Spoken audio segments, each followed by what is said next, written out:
की बात है कि आज हम लोग पशुपतिनाथ के चरणों में बैठकर नेपाल क्षेत्र हिमालय के गोद में बैठ भगवान शिव की कथा का सौभाग्य प्राप्त हो रहा है। और उसमें भी शिव, इसे देव तो बहुत है, जिन्होंने अमृत पिया वो देव है और जिन्होंने विष पिया वो महादेव है। लोग कहते हैं कि सहारक है, लेकिन शिव शांति, संयम, संस्कार, समर्पण, साधना, सिद्धि, समाधि, स्वात्म दर्शन, ये सभी का प्रतीकात्मक इस जगत में अगर कहीं देखे तो शिव को कहा गया। जिसका नाम ही, जिसके जीवन में वंचित कुछ नहीं है, सर्व प्राप्य है, वह शिव है। कहते हैं कि यदद्वयक्षरम नामम शिवम मोक्षम प्राप्नोति। शिव तत्व, ये परम तत्व, पूरे विश्व तत्व में व्याप्त युक्त तत्व, आत्म तत्व, जो शिव को भी चैतन्य तत्व प्रदान कर दे, उसका नाम शिव। हम सेव है जिसके अंदर बुद्धि नहीं है। शिव में से समाधि की ओर ले जाए, शिव में से स्वर्ग की ओर ले जाए, शिव में से परमात्मा की शरण में ले जाए, वो तत्व शिव है। लेकिन लोग शिव को सांसारिक संपदा युक्त माना गया है, जो स्वयं ही सर्वस्व का त्याग करके व्याघ्रांबर पहनने वाला, जहां स्वयं नंदी की सवारी, नंदी ये धर्म का प्रतिरूप है, इसलिए नंदी की सवारी परमात्मा, क्योंकि धर्म के ऊपर बैठकर जो भी व्यक्ति कर्म करेगा वो श्रेष्ठ होगा। अधर्म व्यक्ति हम लोग अपने जीवन में हमेशा करते हैं, लेकिन नंदी धर्म का प्रतिरूप होने के कारण मां स्वयं शेर की वाहक है, कार्तिकेय मोर के वाहक है, गणेश मूषक का वाहक है। तो निश्चित रूप से ये समन्वय युक्त परिवार का संदेश देना, विकृतियां विपरीतता होने के बाद भी शांति रखना, ये अगर किसी से सीखे तो वह शिव परिवार है। शिव पुराण की एक कथा आती है। एक व्याध था, शिकार करने के लिए वन की ओर गया। उस दिन शिवरात्रि का दिन, बिल्व पत्र के पेड़ पे चढ़ा हुआ मृग इधर उधर कहीं भटकते हुए वो बिल्व पत्र बीच में आ रहे, तो वो एक एक बिल्व पत्र तोड़कर वो बिल्व पत्र शिव मूर्ति पे जाकर गिरने लगे।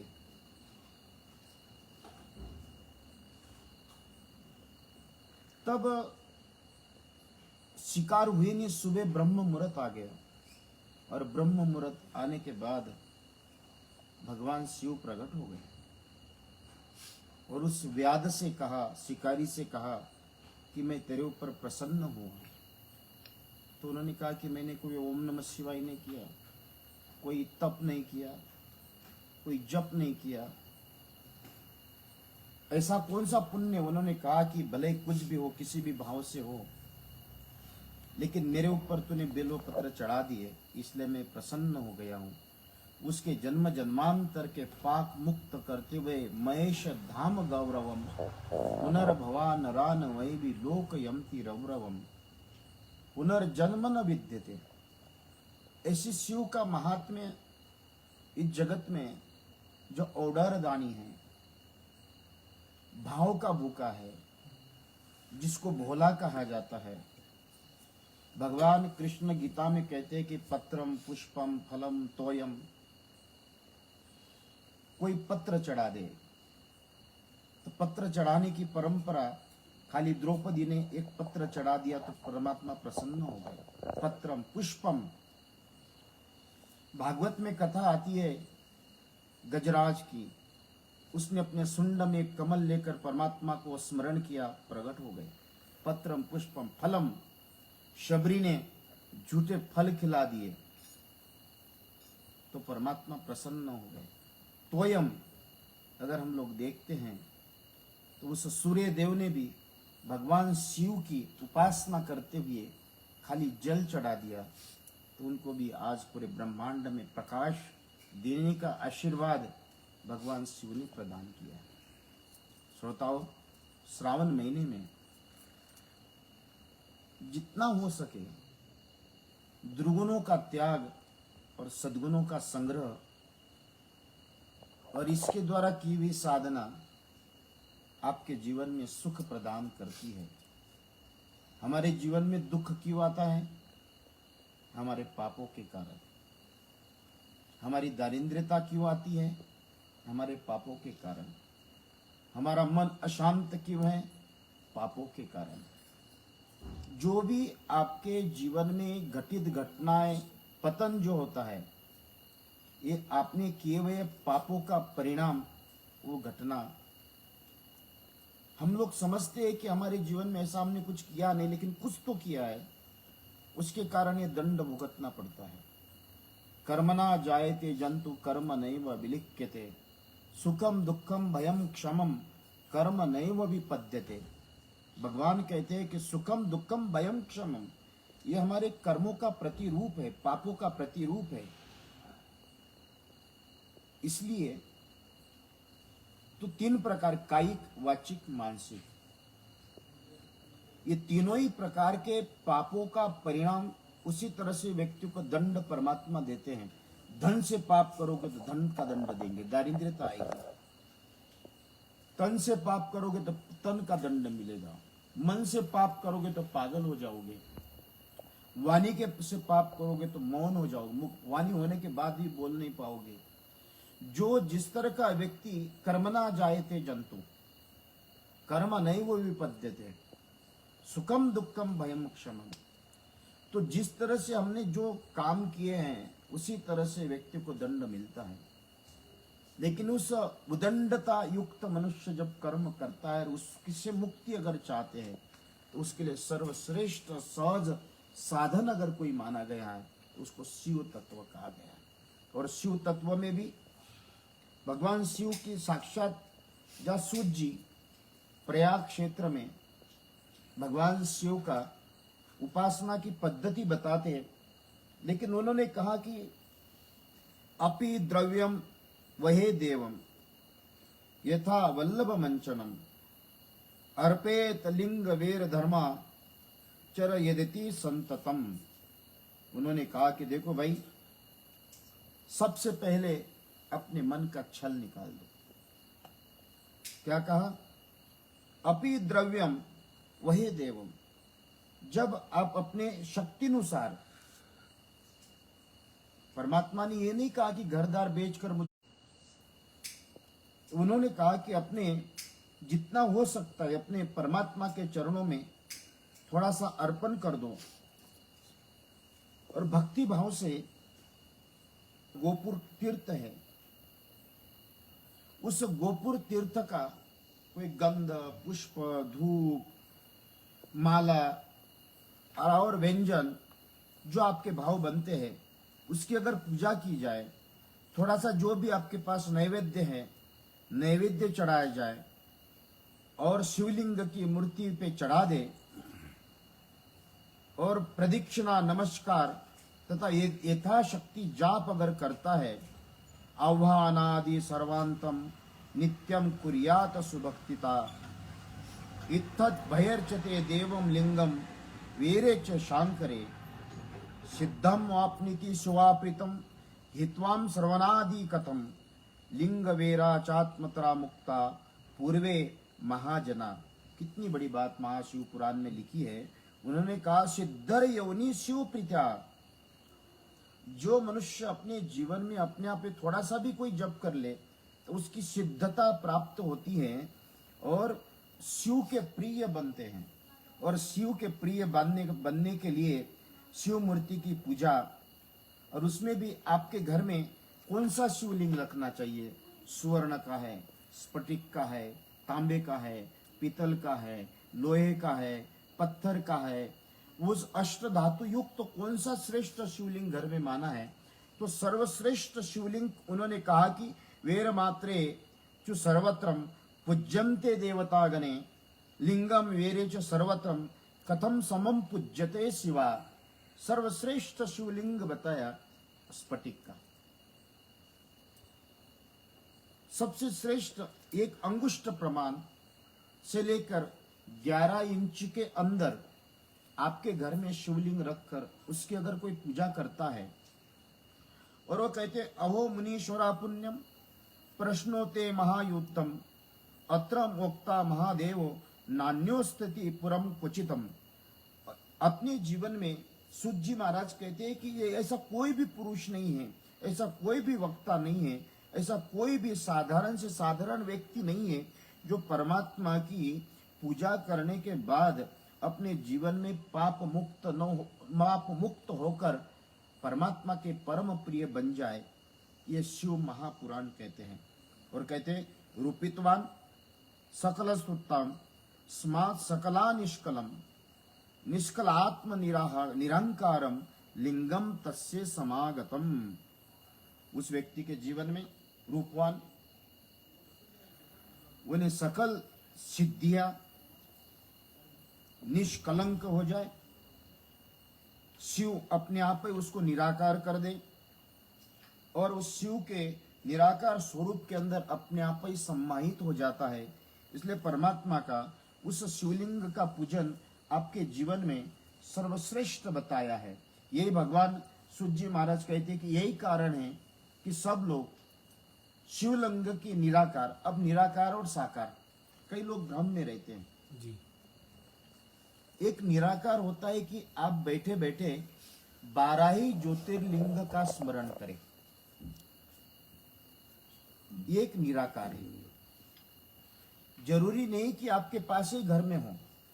जो भगवान शिव है, सोमनाथ है, रामेश्वरम है, त्र्यंबकेश्वर है, भीमाशंकर है, या हम लोग परली वैजनाथ है, नागेश्वर है, केदारनाथ है, पशुपतिनाथ है, अपने जिसको कैलाश है, अमरनाथ है, मल्लिकार्जुन है, कोई भी एक शिवलिंग का निराकार स्वरूप में अगर बैठे बैठे के अगर कोई ध्यान करता है, मानस पूजा जिसको हम कहा गया, उस मानस बैठे बैठे बिलो पत्र लाकर रख दो, पंचामृत ले आओ, दूध ले आओ, जिसको कहते हैं कि 56 भोग लगा दो, परमात्मा शिव को मानस रूप में रोज इस श्रावण महीने में निराकार स्वरूप। उन्होंने क्या कहा, अपि लिंगम च वैरे च नित्यम भज्यते जपे और अम ब्रह्मत्वा दन्नेन निष्कलत्वम न क्वचिता।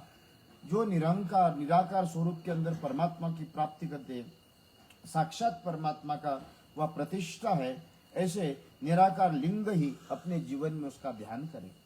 भगवान कहते तस्माते तिष्ठते लिंग नराध्यात्मते सुरेश्वरा अहम ब्रह्मात्मा जीवात्मा तान्ने देवता गणा। इन सभी इस जगत में जितने भी देवगण हैं उन्होंने शिव की उपासना करके परमात्मा के परम पद प्राप्त किया।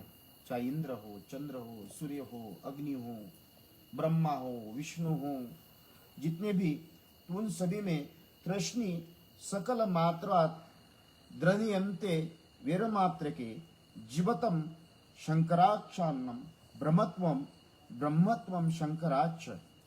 अपने जीवन में परमात्मा के उस प्रणव ओंकार ओम नमः शिवाय, ये पंचाक्षरी मंत्र का जाप करते हुए अपने जीवन के सारे कष्ट अपने आप में नष्ट होते हैं। ये शिव पुराण कहता है। इन्होंने कहा एवमेव पुरा पुष्टो मंदरे नंदिकेश्वरा सनत कुमार मुनि नाम ब्रह्मपुत्रेन धीमता।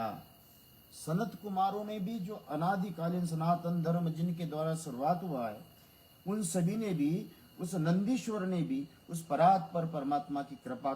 और सनत कुमार कहते हैं, सनत कुमारों का भगवान शिव के विषय में सनत कुमारों ने बोला है, सनत कुमार मुनि नाम ब्रह्मपुत्रेन धीमता शिवान्य देव वश्या नाम सर्वाशाम अपि सर्वता। हो भगवान कहते हैं कि इस जगत में, इस पूरे ब्रह्मांड में शिव जैसा कोई देव नहीं है। और उसकी मूर्ति की चाहे निराकार हो या साकार हो, उसका अगर हम किसी विशेष संख्या में, उन्होंने कहा कि वेर मात्रे च पूजार्थ श्रुतम दुष्टम च भूरिशा शिव मात्रस्य पूजायाम लिंगम वेरम च दृश्यन्ते। किसी भी एक माला, 2 माला, 3 माला, 5 माला, 7 माला, 10 माला, 11 माला, जितना आप कर सकते हैं उतनी भगवान शिव की पूजा करते हुए अपने उपयोग जितना देखना हो, अपने परिवार का, स्वयं का, किसके द्वारा कल्याण हो सकता है, ये उसमें बताया।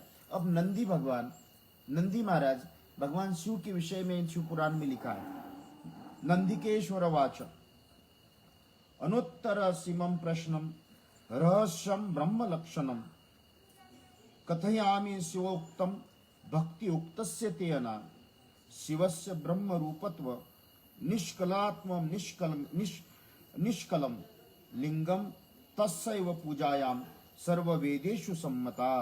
उन्होंने कहा कि हे प्रभु, उस जगत में गोपनीय लिंग जो साक्षात ब्रह्म का प्रतीक है, उनके विषय में शिव स्वयं अपने उस परात्पर परमात्मा, उनके बारे में मैं कहता हूं, भगवान शिव ब्रह्म स्वरूप है।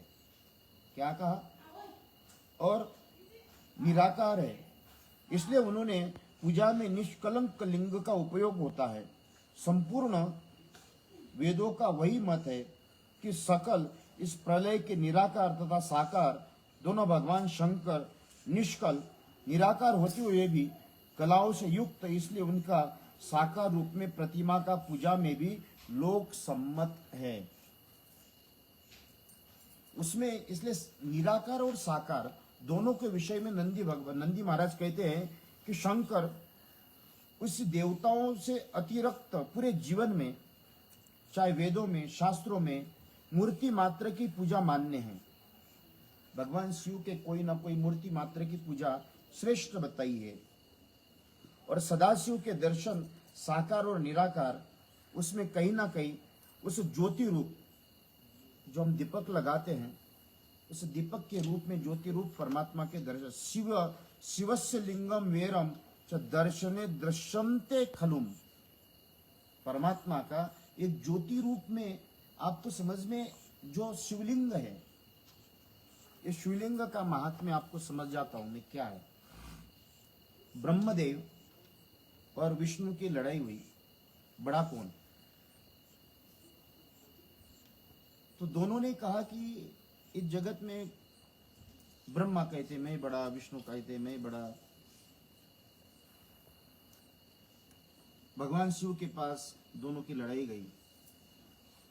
भगवान शिव ने कहा कि मेरे स्वरूप के जो दर्शन करेगा वही जगत का सबसे बड़ा। अब मृत्यु लोक में, तीनों लोक में व्याप्त जो शिवलिंग था, ब्रह्मा को कहा कि आप ऊपर की ओर जाए, और विष्णु को कहा कि आप नीचे की ओर ले जाओ। ब्रह्मा ऊपर जाकर दर्शन करते हुए भगवान शिव को आकर कहते हैं कि मैंने आपके पूर्ण दर्शन किए। साक्षी कौन लेकर आए? गाय को और केतकी के फूल को। थोड़ी देर बाद विष्णु आए, विष्णु को पूछा कि आपने दर्शन किए? उन्होंने कहा कि प्रभु कुछ क्षण मैंने दर्शन किए, लेकिन आपके दर्शन कैसे हो गए ये मैं बताता हूं। तो उन्होंने एक दीपक जलाया, और दीपक जलाकर भगवान विष्णु ने उस दीपक स्वरूपा कहा कि मुझे आपके इस तरह के दर्शन हो गए। तब से शिवलिंग दीपक के समान माना जाता है। ब्रह्मदेव को कहा कि आप झूठ बोल रहे हो, आपने मेरे साथ झूठ बोला है, इसलिए आपकी जगत में कभी पूजा नहीं होगी। गाय को साक्ष्य बनाया तो गाय को कहा कि तेरी जगत में मुंह की पूजा नहीं होगी, तेरी पूंछ की पूजा होगी। और केतकी के फूल को कहा कि तूने भी मेरे साथ छल कपट किया, आज के बाद तू मेरे ऊपर कभी नहीं चढ़ेगा। इसलिए शिवलिंग के ऊपर केतकी के फूल नहीं चढ़ाए जाते। जब भी केतकी के फूल चढ़ाना मतलब पाप बना, भगवान शिव के साथ उन्होंने छल किया। आज नंदिकेश्वर यही कहते, शिवस्य लिंगम वेरम स दर्शने दृश्यते खलुम।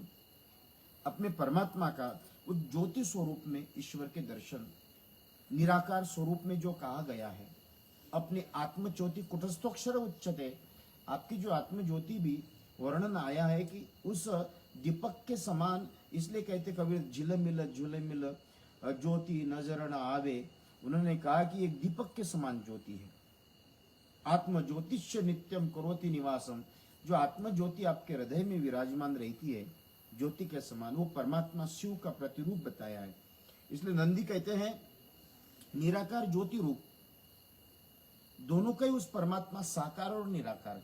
क्या होता है कि मनुष्य को कोई ना कोई साकार चाहिए। जैसा कोई दूज का चंद्र आपको देखना है तो दूज के चंद्र को दिखाने के लिए उसके पड़ोस की एक बड़ी वस्तु दिखाते हो आप, फिर बाद में वो खड़ी है, फिर बाद में चंद्र दिखता है। इसी तरह से उस निराकार में प्रवेश करने के लिए साकार के रूप का आश्रय लेकर फिर निराकार, इसलिए कहीं ना कहीं साकार रूप के शिवलिंग का पूजन। फिर सनत कुमार कहते हैं, सनत कुमारों ने क्या, उक्तम त्वया महाभाग लिंग वेर प्रचारणम शिवस्य तदेयशम विभज्यम परमार्थम तस्मात् देवम परम लिंगम वेराधि संभवा। हे नंदी, इस जगत में पूजन करने के लिए और वैर प्रचार विभाग पूर्वक बताए गए उस परमात्मा की वेर की आदि उत्पत्ति से उस वृत्तांत को उसी में मैं इस समय सुनना चाहता हूँ। लिंग के प्राकट्य का रहस्य सूचित करने वाला प्रसंग मुझे बताइए। नंदिकेश्वर कहते हैं, शृणु वत्सम भवत्प्रीता वक्ष्यामि परमार्थ पुरा कल्पे महाकाले प्रपंचे लोक विश्रुते अयोध्यता महात्माने ब्रह्म विष्णु परम परस्परम। हे सनकादिक सुनो, लोक विख्यात पूर्व कल्प में बहुत दिन व्यतीत हो जाने पर एक समय महात्मा ब्रह्मा विष्णु परस्पर लड़ने लगे। वही परमात्मा की कथा और दीपक के रूप में कौन बड़ा है, यही आज उस परमात्मा में इति शिव महापुराणे प्रथमाया विद्येश्वर सहिता शिवलिंग महिमा वर्णनम नामो पंचमो अध्यायः। शिवार्पणमस्तु।